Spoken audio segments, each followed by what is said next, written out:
We only make one for the moment. It is our tribute to the DOCG, which has made that portion of Tuscany known since centuries. We wanted to pay a tribute to it, but at the same time, we've decided to focus on IGT wines. We make 4. The reason is that we would like to stress the idea that the terroir comes first. Sit back and grab a glass. It's Wine Talks with Paul K. Hey, welcome to Wine Talks with Paul K. And we are in studio today, about to have a conversation with Luca Vitiello of Volta di That was easy. Just Bertinga. Yeah, Bertinga. Bertinga is fine. Wine Talks, of course, available on iHeartRadio, Pandora, Spotify, wherever you hang out for podcasting. Hey, give us a review. If you have something nice to say, say it. If you don't bother. So I'm okay with that. And subscribe to the show wherever you hang out for podcasting. It's important for the show to continue. We have 350 episodes up right now and over 350,000 downloads, so we're very happy with the response we're getting from you folks listening to the show. But not why we're here. We're having a conversation with Luca, already fascinated. We haven't even started. Welcome to the show. Thank you, Paul. Thank you very much. So this is a long trip for you coming to the States and... It is. I started last Sunday in Chicago, then moved to Washington, D.C., New York City, L.A. now, and then I'll do next week Canada, Toronto, Ontario. So they're mostly conversations with the distributors, as today we have Thomas from Massenoise. But are we seeing the customers as well, the clients? They're having tastings, dinners? What are we doing? Yeah, exactly. We're seeing a few of our accounts, plus we're doing a wine tasting lunch for the launch of our vertical set of the Volta di Bertinga, which is our top line.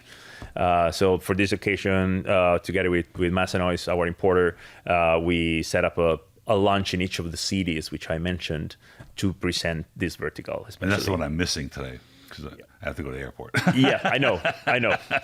But we're here. Very disappointed. We're here.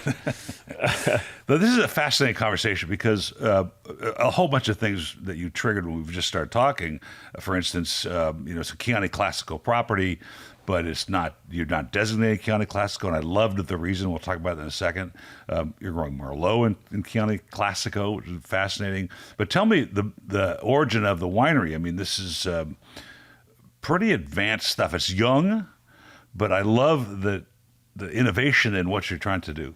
So how did it get started? Yeah. The winery was founded as recently as 2015. Wow. So it's really a baby in wine terms, The winery was founded by 2 longtime friends and business partners originally from Moscow, from Russia, which in 1994, so in basically 30 years ago, they started to export Italian wines to their homeland. And they were young; they were in their 20s. They were fascinated by Italy and by the wine, but there was not even a market there for wine back then.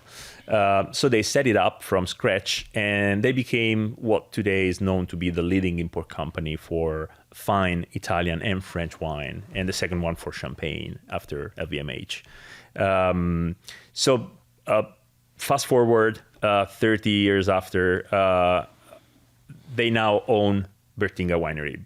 They own Bertinga Winery because they've been importing for a long time Castello di Ama wines. Mm-hmm. And so when Castello di Ama decided to sell the Bertinga vineyard, which was one of the crew vineyards that they had, they decided to purchase it and to start this new adventure, which is a pretty amazing story. As you know, we've been listening to different stories of investors coming to the Tuscany and maybe buying a winery or an existing brand. That happens all the time, not just in Italy, in France, in many other countries. But to start a winery from scratch, from the vineyard, yes, it's a different story. This is a crazy. That story alone, just what you've said so far, touches on so many historical parts of our industry, and then lands in a place where somebody who's successful in what they're doing, and this happens to be the wine trade. They could have been surgeons, they could have been doctors, they could have been, capital investors. It doesn't matter. They end up falling in love with the product and a place, and they go to invest there, which is not easy to do. Not easy to make money, as you know. Right. But the Russian culture, like they were the biggest buyers of Veuve Clicquot in the 1700s, one of the biggest buyers. So wine isn't new to them, but I think through the political changes as things have gone on, and when the USSR was around, and I think I mentioned I'm going to Armenia on Friday, one of the designated areas of the USSR that was designed to make cognac, right? And Georgia made wine. Yeah. And so I find it interesting that these two Moscow dudes not only created an import company around fine wine, and the Russian palate, it was accepted that, that they've bringing in French and Italian. I mean, this is amazing. Absolutely. No, they had a very, back then and today, they always had a very clear vision. Yeah. So they understood back in the days that it was not enough to just import the wine, but they needed to pave the way for the wine culture on Italian and French wines to be built one step at a time. So they founded the first sommelier school, which is now recognized. Yeah, it's called the Notria. And then they also opened wine shops and wine bars. So they ended up opening a magazine, in Moscow and in Russia in general, in other cities, second-tier cities in Russia. Then they started a magazine, which is called Simple Wine News, and another magazine, which is just about fine wines, which is called Wine Stage. So basically, they understood that in order to be successful in distributing wines, they needed to take good care of the culture, which is around amazing. Wine, which is a clear vision. It is as simple as it sounds, but it's not that obvious, right? It's not obvious, but they latched on. They're young men, and even though they're a little older than they were when they started, but they latched on to what might have been what was occurring in Paris when Steve Spurrier bought, Cave de Madeleine and started his school there because of the influx of American companies actually across the street. And so they've caught this period of the Russian culture that's ascending into sort of a European culture and caught on to all the pieces. I mean, they've done everything. I mean, this is a tough industry, and this is a multi-pronged approach to it. They're sort of capturing the pieces they need to capture, but making wine is a whole different story. I mean, absolutely, that's a different story. Just like you said, of course, they've been seeing the wine industry from one side, from one point of view. Now they're on the other point of view as well, from the production side. But of course, they have a deep knowledge on wine. They've been. Hey, have a listen. On a recent trip to Bordeaux, we sat with Pierre-Olivier Clouet of Chateau Cheval Blanc, an incredible conversation, and we're going to have another one today because I think there's a lot of innovation going on in the industry on all sides of the Adriatic and the Atlantic. And also, that same trip, we sat with Veronique Sanders Van Beek from Chateau Bailly, and if you want experiential innovation in the wine trade, you need to visit Chateau Bailly. It's an incredible facility, and we enjoyed having that conversation. So listen to that. For business, they've been tasting almost everything in Italy and in France over the last 30 years. So they have a deep knowledge of wine. They have a deep understanding of what terroir means. And so they came with a clear vision on the production side as well. So they picked Gaiolo in Chianti not randomly, but just because they love the Chianti Classico region. They've always believed in the very high potential of the Chianti Classico region, which for some years and decades has been a little bit going kind of down. But now the Chianti Classico is living its renaissance, and that is thanks to a great job in communication and the quality of the wines, which is increasingly good year after year. And the subzones, which have been classified recently, are helping a lot the wine community to understand the diversity in the Chianti Classico, which is the reason they decided to invest there. So it's interesting because my career here, 35 years, and I get, after all that time, I get to plot parts of the world and as they evolved. And I always considered Tuesday, which was, as Thomas knows, was tasting day, and it would be a flood of people from 9 to 2. But it was also sort of a litmus test. I would see what was going on in the industry. Whatever was being brought to me was current and active. And so I would see Chianti Classico take dips, valleys and peaks in its price and in its quality. So I saw a lot of changes. Australian wines went through the same sort of crazy graph. And so what I find interesting here is they found Chianti Classico. You've got now sub-regions to define some terroir and try and figure out what these things can do. But what's more interesting to me is that you're not really making Chianti Classico in the labeled version. Right. And I love this. We have one. We only make one for the moment, which is, I want to say it is our tribute to the DOCG, which has made that portion of Tuscany known since centuries. So we wanted to pay a tribute to it, but at the same time, we've decided to focus on IGT wines. We make 4. And the reason is that we would like to stress the idea that the terroir comes first. So it's the single vineyard, the single block. I think that's extraordinarily noble, and here's why I think it's interesting. The value of what would have been DOCG wines would preclude that. I'm bringing you a Chianti Classico. It's made from Sangiovese and whatever grapes are allowed there, and we're part of the mainstream group of wines coming to America. And so I can only differentiate myself because of whatever I'm doing. Vinification or talking to the vines or whatever I'm doing, playing music in the vineyard. And the idea of those regulations is to sort of not protect, but to sort of create a structure and a value to the wines based on those rules. Mm-hmm. But there is a reason in today's marketing world not to necessarily follow the rules all the time. Yeah. I mean, it depends on your vision, on the style of the wines that you want to have, on what kind of concept you would like to deliver ultimately. As if I having a wine which is labeled Chianti Classico, just like you said, helps to put your winery on the map. Right?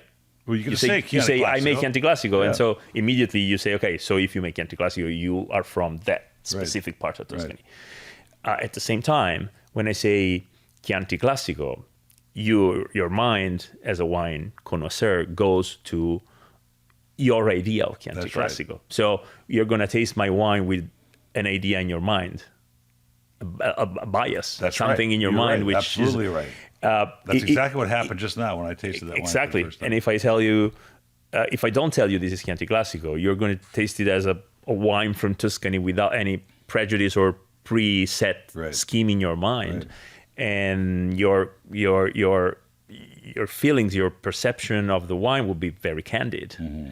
And it's brilliant. Really, I do. And when you poured this glass of Merlot,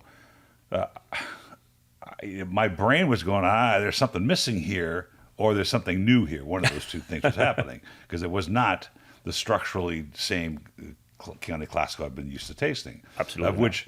Which when they came through here have been some of them insipid, hard to drink, and some very sophisticated and layered and complex.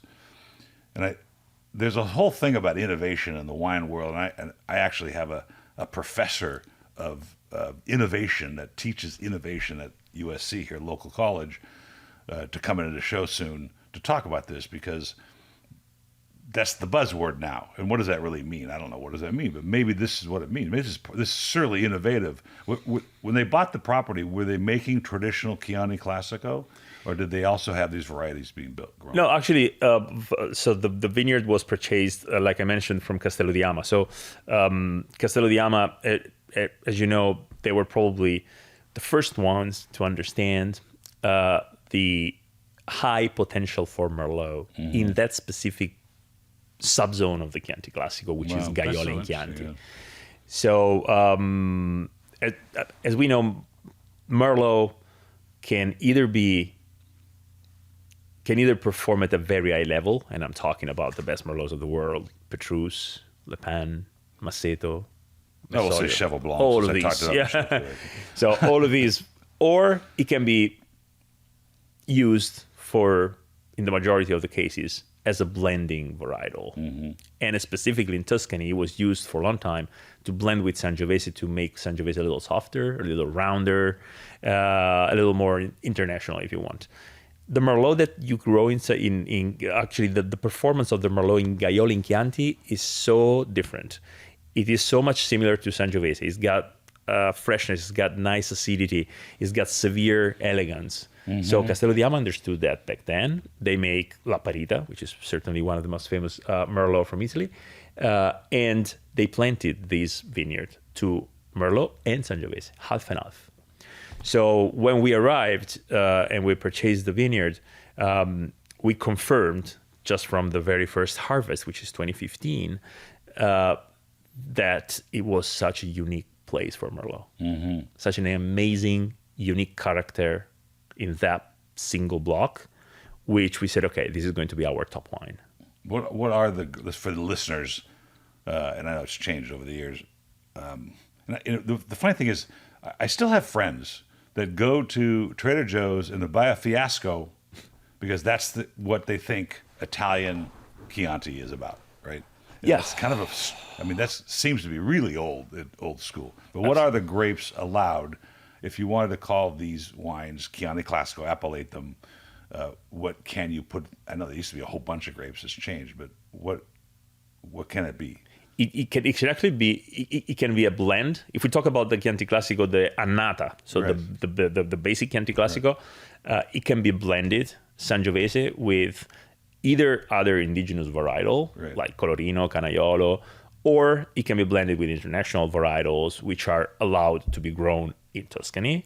And it could be Merlot. It could Really? be, Okay. Yes, So you can put absolutely, that in. Is there a absolutely. percentage requirement? You can blend up to 20%. Okay. Of international varietals That's or great. other varietals Yes. for the Chianti Classico Annata. For the Gran Selezione, which is the new, it is different. The Gran Selezione has to be 100% estate grown fruit, has to be Sangiovese, so it's definitely more narrow and Gran strict Selezione, regulation, if the Gran Selezione. If the label says Gran Selezione, that was a faux pas. Gran Selezione, then the consumer can be confident that it's got certain regulations that are followed. It's got a stricter regulation, and it the major difference with Gran Selezione is that the grape has to be estate grown. So Right. while for Chianti Classico, especially if I'm a big company, big winery, I can actually purchase grapes. For Gran Selezione, it has to be estate. When did grown. those rules get added? Like I know they used to be able to put white wine in some of the Chiantis. I don't think you can do that anymore. But when did the Gran Selezione and those rules get adopted? When? Yeah. The Gran Selezione came out, I think it's almost 10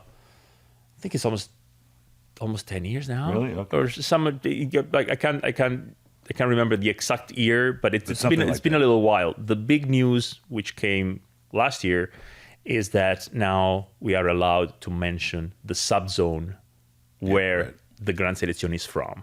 So we can put on the label, if we would make Gran Selezione, we could put Gaiolo in Chianti on the label, which is a very specific indication of the origin of the grapes. That's an interesting thought. And here's why. Let me see if I can articulate this. With the generations changing, and I'm a baby boomer, and I actually now have a wine collection, which all my years in this business I never collected anything, but because of post-COVID and what was left over when I sold the company, I have a wonderful collection of wine, and I find it fascinating. And I realize when I open something, I tell myself, gee, if I open it now, I'll never have it again. And that's the collector's mentality, and it kind of frustrating because it never used to cross my mind. Yeah. But the point I'm making is there's the Gen Zs and the millennials are kind of crying foul, and wine is too unapproachable and it's too complicated, which it is. It'll never not be complicated. I don't believe in any of this contemporary approach. Really, I don't.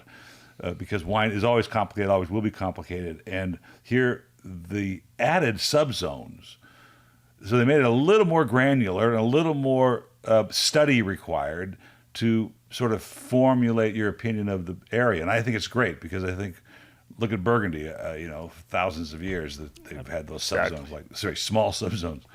And so I love the fact that it's going in that direction, that there is an appreciation for the differences of fine wine versus what's trying to be presented today in the marketplace, which is just something in the bottle. But guess what? There's another reason to buy this bottle, which isn't the wine, which is bothering me. Yeah, and it's at this. There was a lot of talking around this decision to put the subzone on the label, and what you're saying is correct. I mean, we can look at it from different point of views. One point of view is that the more information you offer, the more complicated it gets for people, average consumer, to understand. At the same time, if you put it the other way, that information is additional, right? So I'm not taking anything out to those who were drinking the one before. If they want to read that extra information, that there's going to be probably, 70% of consumers would not even notice. Then will be probably 20% of consumers who would notice and maybe ask, okay, let me see what this means. And then there will be 10% who will really be happy to read that because they know the terroir, they know the subzones, and that's the kind of information that they look for. But you're not taking anything out. No, that's a good point. It's a good addition. It took ages to Burgundy. To be known in each of the subzones and the crew and the. So it is going to take time for Chianti Classico, but to me it's a very positive. It's a very positive new thing that we are adding. It's a great piece of information, and it helps a lot in the industry, sommelier, wine buyers, to navigate the Chianti Classico, whose major plus is the diversity. Other wineries are dabbling in this, doing this. Is it part of the area's group? I'm sure there's a group of winemakers that get together and at least have lunch together. Are there other people doing this and have the same mission, which is to get to that root terroir differences with the different varietals? Absolutely. It's been happening probably, let me say, in Italy, the forerunners of this concept was Piedmont. Yes. With all of the what they call MGAs, the additional geographic units, which were mapped already years and years ago. And now Chianti Classico is doing the same thing. Etna. With the Contrada. Really? Yeah. Wow. Etna has been doing it since the Renaissance. Wow. They've been dividing into Contrada, which is same thing. I mean, it's a subzone that tells you exactly which side of the Mount Etna the wine is from and which elevation, because if you know where the Contrada is, then you know where the grape is, where those grapes are from. So I think it's, like I said, it is very useful. It's the future because I see younger generations be also more and more interested into learning something. It's not just drinking, it's making an experience. Maybe they drink less, but they drink better, and they're smart. They can use technology. So if we help this information be available, I think younger generation can be as well educated or even more educated than what we were. I think you said it right. You're not taking anything away, and it's up to the consumer to decide how far they want to understand, right? How Correct. much they do, and the more you provide them to do it, I think the better off the industry is.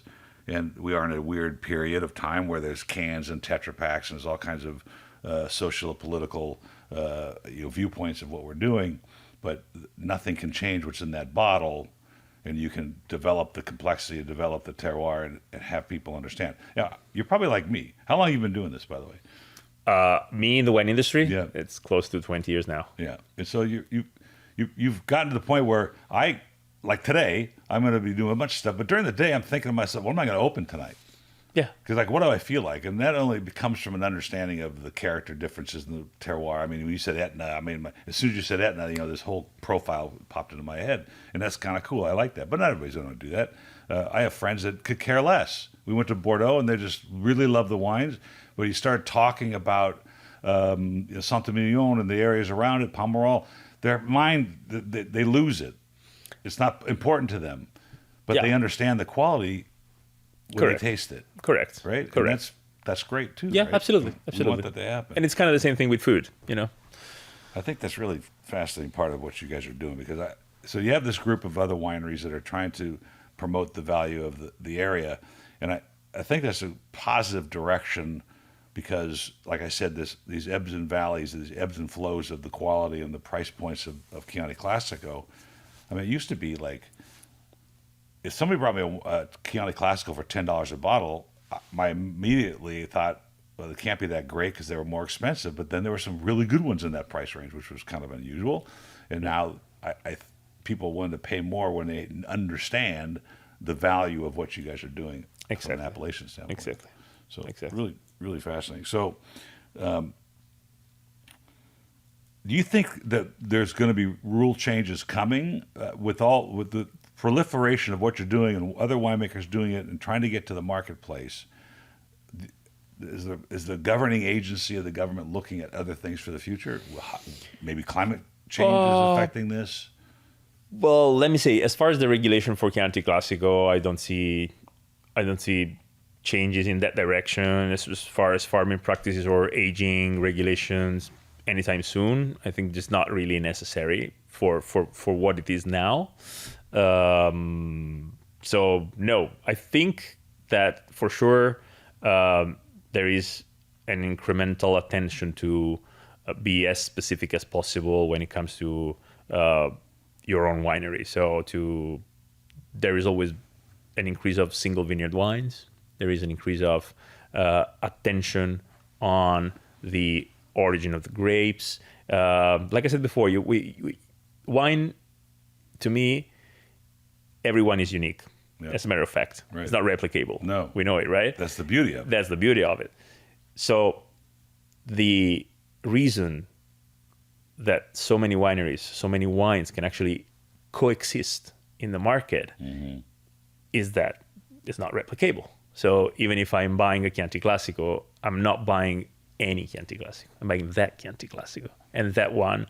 So what we're doing now, what everybody's doing, what producers are doing, I think is trying to put the focus on what is unique in your terroir, in your territory. We've been talking for many years when presenting wines, we've been talking about what kind of barrels we use, what kind of, how long we keep it in the barrel. Now, I think we have to start shifting the attention on which vineyard that wine is from, what kind of soil that wine is from. That is where it starts, right? Because that's what makes the real difference. Yeah. It's interesting, the thought process and the conversation. Do the proprietors or the owners, I mean, they've got a built-in marketplace because they're bringing things to Russia. But were they surprised at the headwinds in this business, or were they so excited to do this that it didn't matter what difficulties they came across? And have they stumbled across any, like, wow, I didn't know that the wholesale side, from the manufacturing to the wholesale side was so fun or so difficult or so whatever? Any revelations that came around?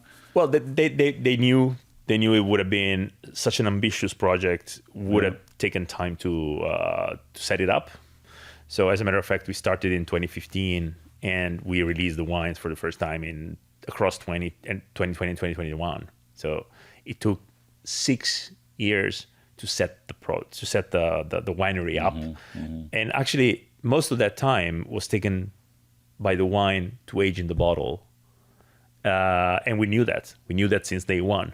It was a project. It was not something that happened along the way. So we knew that. The whole project was based capital, on... that takes a lot of capital to wait. Of course, it takes capital, and that's why I'm saying, and I said in the beginning, it takes a vision. Yeah. Because you have to know where you want to go. You have to do things properly to get there. And ultimately, I should say that when we finally released the wines, they were so welcomed and so well understood by the wine community. And I'm talking about the press, domestic and international. I'm talking about the sommelier community, every key opinion leaders. That was the biggest achievement for us, that once we released the wines and we submitted for tasting, the judgment was unanimous. Wow. The vision came out just from the glass. Yeah. So everybody understood, okay, Bertinga wants to be here. This is what they are. Right. Just by tasting the wines. That's the biggest achievement. It goes beyond how all of the rewarding. big scores that we had or the accolades that we had, which were amazing and we're grateful. But definitely the biggest achievement is that everybody understood our vision just by tasting the wines. That must be, I mean, for you to get on a plane and fly to all these places and go all over the world and present these wines, that has to be the most rewarding thing, is that just somebody, you pour it in the glass and there's an eyebrow raised that this is different than what I'm used to. Yeah. And that has to feel really good. I mean, you spend all this time doing this. It feels great. It feels great. And I mean, like I said, to me, that's the goal, you know? Right. If I'm able to deliver our vision just by letting you taste the wines before I say anything. Right. Just like before you took the glass and I haven't said anything and your mind went in one place. Totally. And that is done. That's the goal, right? And then of course we've been building an international network for sales. So now the wines are available in several of the key markets, international markets. We work through importers, and the wines are available in fine dining and fine wine stores. You know, to use contemporary buzzwords, you know, what a disruptive thing to do. You know, you're disruptors in the industry. You're out of the fiasco, and you're into, you know, Merlot, 100% Merlot, not designated Chianti Classico, but Tuscany, and I find that really refreshing because it was an experience I'd never had before. Mm-hmm. You know, and and all the wines we've tasted here, I've never tasted that. Okay. And it was kind of fun Cool. to do that, right? To understand that. Absolutely. So the buzzwords in today's industry, and all of them pretty much are disruptive innovation. And innovation, you know, when I introduced the show, I was talking about Chateau Bailly. Their innovation was experiential, meaning the experience of going to the winery, which I think is a very important part of what this industry is headed towards. The experience for consumer cannot be, I got this on Groupon for $3. I mean, that's not an experience, right? No. And if you're sitting at a dinner table and you pour a glass of these wines versus the wine you got on Groupon, not only is the quality, completely different, but the story's different. You have to be able to tell the story. Absolutely. And somebody says, "Wow, this is great. I've never had Merlot that tastes like this," and then they tell the story.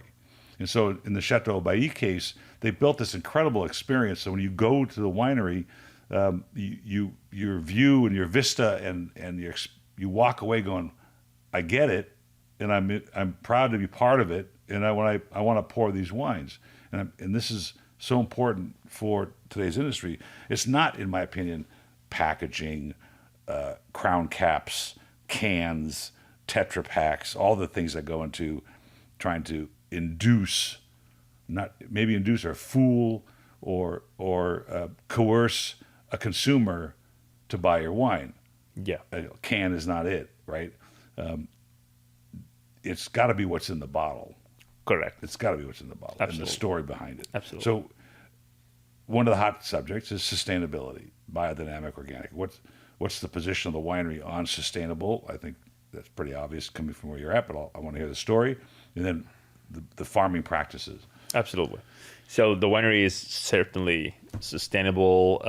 We are certified organic, cellar and vineyards. Really? Since the very beginning. Oh, yeah.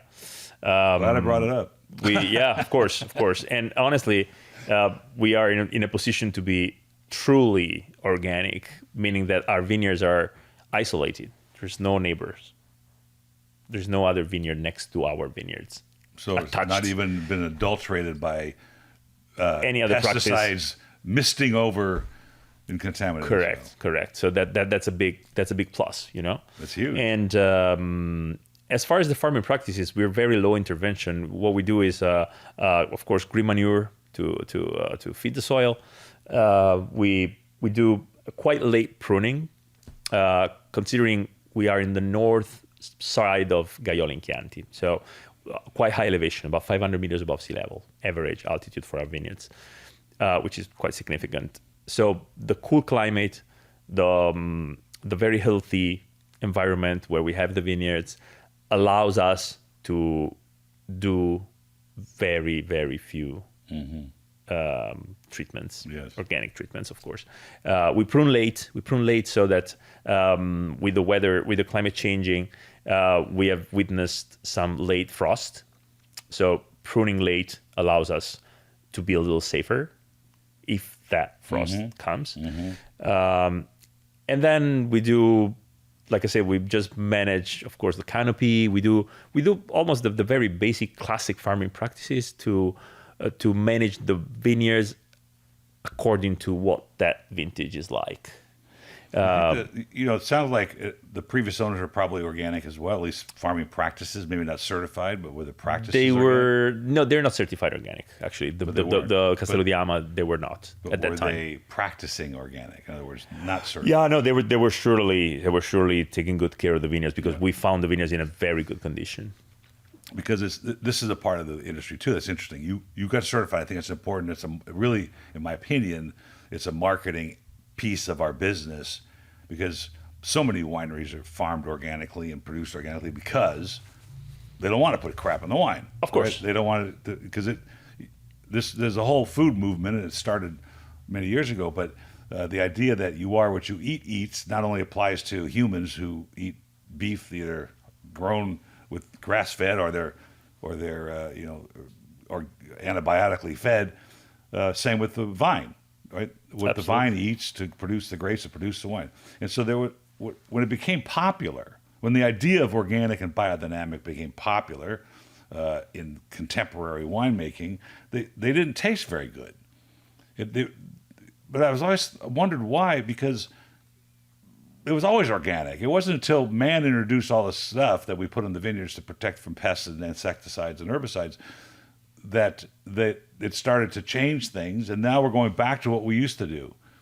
And the wines were really good. The Burgundian wines from pre-pesticides and things were always great, right? I mean, they're epic. Absolutely. So why is it so important to us, or why we pat ourselves on the back for doing what we should have done in the first place? Well, yeah, exactly. I think we do not have to pat ourselves in our backs because we're doing it. I think it's a duty. It's a responsibility. It's a responsibility. Yeah. And also it's not really just about we are organic because we want the wine to be healthy. We are organic because we want that vineyard to live, to keep living. Right. That place to be able to produce grapes forever as it did in the past, and not to make the life of the vineyard short by overusing chemicals and by spraying and by destroying what Mother Nature is offering. So I think it's our responsibility to take that vineyard to the next generation and then the next over. It's kind Viticulture is 1,000 years old in that region. Yeah, right. We did a research on our vineyards, and there were documents and traces of viticulture dating back to the early 1000s. It's fascinating. Just amazing, right? How many other products are like that? So what's that? Are there any other products in the world? No, exactly. So there's a legacy, and we have to be responsible for it. This is what bothers me about sort of generational changes, and I think it's normal, right? We don't learn from the previous generation, so we create our own persona of life and how we look at life. And today, the Gen Zs, or what always bothers me, particularly the millennials, they want. Sorry, Thomas, but they want. But like I raised 3 millennials, okay, and they're great, hardworking girls, but they're talking about we want it natural. We're going to go to Whole Foods. We're going to go to Erewhon Market, and we're going to do all this stuff. But then we're going to drink White Claw, this artificially flavored seltzer that's terrible, right? I can't even get near it. But the point is, I think eventually all generations, when they taste a wine like this, when they hear this story, and it is the true value of what's in the bottle compared to what's out of the bottle, that people come to the table and have this experience. It takes some generations a little longer. And I think that's why it's 10,000 years old or more, and wine is unique in the world, that it presents a sense of time, when we were, and a sense of place. And you can bring it all the way from Chianti Classico to Southern California and pour it in the glass, and I can get it. Yeah. I can understand it. Yeah. That's the beauty of it. That for sure. And definitely, if we are here today talking about these wines, it is also thanks to what happened in the past. Whatever has been done in the past, right or wrong, it was important to be here today, able to make wines in this way, because we learned from experience, from mistakes, and from things were done right. It's kind of, I bring this up and it's harder to articulate, but it's easier when I tell the story of, let's say, the Bordelais when the Nazis came and destroyed many of the vineyards, or many of the chateaux anyway, that those experiences that were handed down from generation to generation. And in this case, the previous owners in the winery, in the vineyard structure, and the fact you got them in good condition, the ambition of the proprietors, their experience in life, being from Russia, all those things add up to what's in the bottle. I can't say that the structure or the Merlot or the acid is because of this experience, but certainly their persona and their outlook on life shows up in the bottle. Absolutely. I mean, that's I think that is one of the components when we define terroir. One of the components is man. Yes. Right. And for sure. So the vision that we have, the approach that we have to viticulture, the way we think about our style in winemaking affects the wine. That's for sure. Definitely. It's fascinating. And so wine ultimately is a product of man. You're right. That's an interesting point. They always say that, like, well, it starts in the vineyard. Yeah, we know all that, but it doesn't make itself. No. For men, you don't pick bottles out of a vine, right? You pick grapes. So then you have to transform them into wine. And in some ways, you can do it very low intervention, like we do, so that we try to bring as much as possible from that vineyard into the bottle. Right. That's the task ultimately. Well, the word natural, which is I had this conversation yesterday that's going around the industry, is natural. And in America, the federal government has no definition for not only natural wine, but for natural food. There's an expectation on the federal government's point of view, which is, if it's natural, nothing should be in there that you wouldn't expect to be in there. So it's a pretty open definition. Mm-hmm. But people throw the word around natural wine, and I think what you just said is basically at least of intervention as possible. Absolutely. I mean, I would say that an intervention is necessary. Because otherwise, I mean, you're right. Wine, you won't make wine, right? Wine is made by man. Yeah. You can do it in a very respectful way, in the way you train your vineyards, in the way you approach to farming practices, and in the way you make wine in the cellar. That's for sure. That's the key. So that's the difference, right? So since it's only 2015, and you spent a few years figuring it out and getting it in the bottle and waiting. The worldwide recognition of this brand is just getting started. Are we in Russia, obviously, but America, Italy? No. It's been the wines are distributed in Italy, of course, and then in almost all of Europe, North America, US, Canada, then Asia Pacific. We're in Korea, Thailand, Singapore, Hong Kong, China. Oh, really? Yeah, absolutely. We wanted to build an international recognition for the brand since the very beginning. So ultimately, I wanted to basically find the right ambassadors. Yes. Because such a unique project needs more than an importer. It needs an ambassador. Yes. It needs someone who is able to deliver the story all the way down along the supply chain, right, down to the consumer. So that's what we're doing, pretty successfully so far.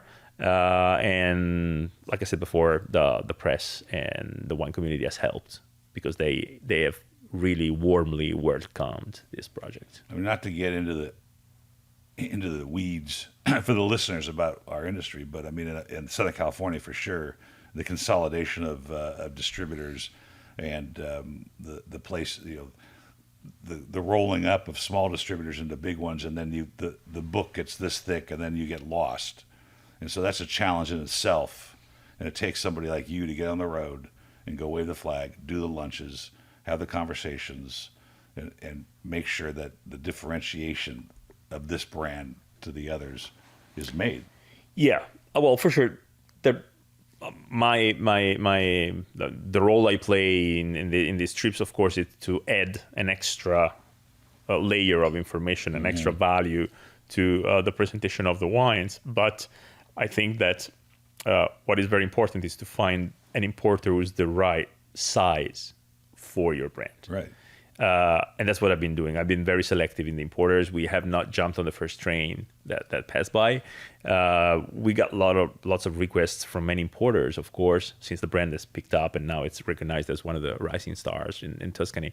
I had a lot of requests, but I've been very picky, which is not to be snob. It's to make sure that the wines end up in the right hands that can do what I would do if I could do it myself, right? Yeah, if you were 12 different people. If I were 12 different people, then yes. So picking the right distributor, I think is important. Yes. Because otherwise you can go with a very strong importer, but maybe the book is this thick. You get no. And there is. It's the biggest problem in the industry. They probably end up talking about this wine one day in a year. That's not what we need. So we've been finding right size importers around the world.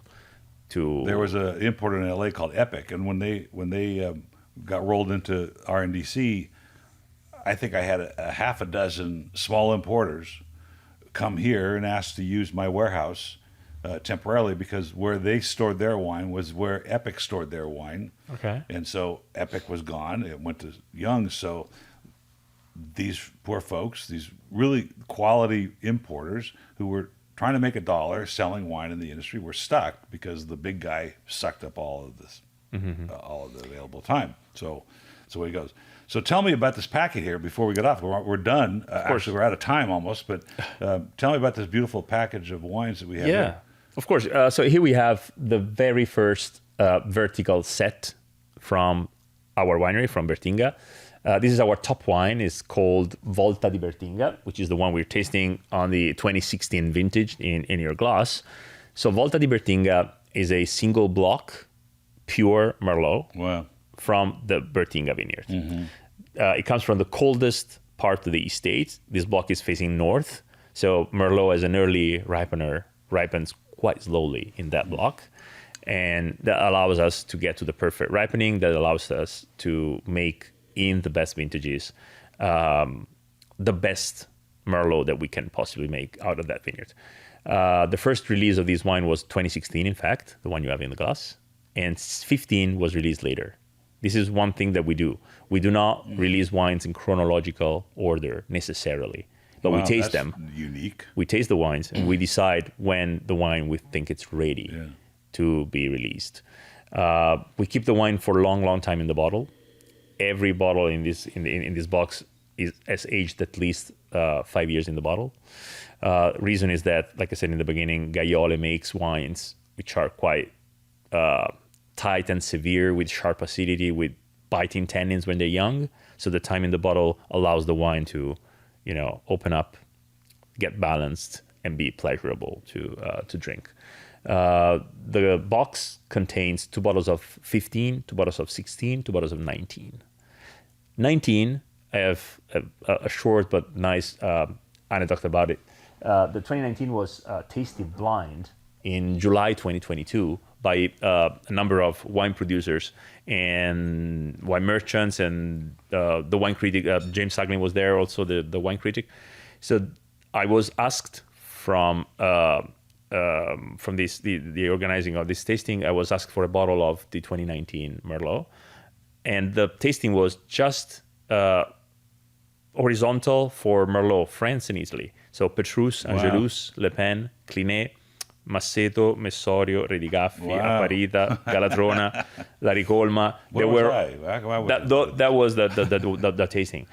And so I was, okay, being asked for a sample of our top Merlot to be tasted alongside those icons, it was already quite an achievement, right? And humbling. They tasted it blind, and the Volta di Bertinga 2019 came out first, unanimously. And of course, that was big surprise. That's huge. That's unbelievable for everybody in that tasting. But they all agreed on the fact that the quality of the tannins, the precision and the elegance of the 2019 Volta di Bertinga was above the average of that tasting. So Sounds like you're onto something. yeah.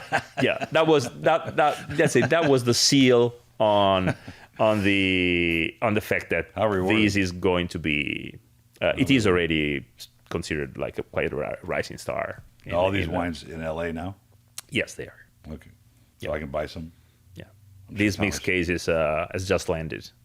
This would be great for... It's just 1,000 pieces made of these, hand numbered inside. Oh, really? Wow. Yeah. I have clients, I still have collector clients that look for me to find them interesting things that people don't have. Yeah. This would be one of them. Yeah. There's one more thing which we do, which please do. I think it's nice to point out. For our Volta di Bertinga, for our Punta di Adine, which is our Sangiovese cru, and for our Bertinga, which is the single vineyard blend of Merlot and Sangiovese, we do not sell 100% of the wine that we make, but we keep about 1/5, 1/6 of the production as a library for our importers, for our collectors, to be able to purchase at a later stage an old vintage. It sounds like the vision, and how we started this conversation, the vision of the proprietors is A, what it takes. 2, wine is slow, right? It's a very slow industry. You only get one chance a year. Yeah. And if you haven't plotted that vision methodically, then you're going to end up someplace else than where you're at today, which is an elegant product with elegant structure, with collectability, all the things that go into what we do. But more importantly, how for me to taste that and smell that just in the glass the first time, and now it's opened up even more. It's extraordinarily complex, and to be able to create that, from a vision is not easy to do. Yeah. A lot of people fail at it, and you guys have done it. And I'm humbled to be here. I really appreciate you coming in. We're already out of time. I wish you a great lunch today, which I'm going to miss, but in the rest of your travels. Thank you very much, Paul. It was a fascinating conversation. It was very nice talking to you. Thanks for having me. And next time we're in Tuscany, we were just in Cortona. All right. In October, but we'll be going back. So I'm assuming there's guest quarters there or something, right? Yeah. Sure. we can see each other in Tuscany the next I time. appreciate that. Okay. Cheers. Cheers.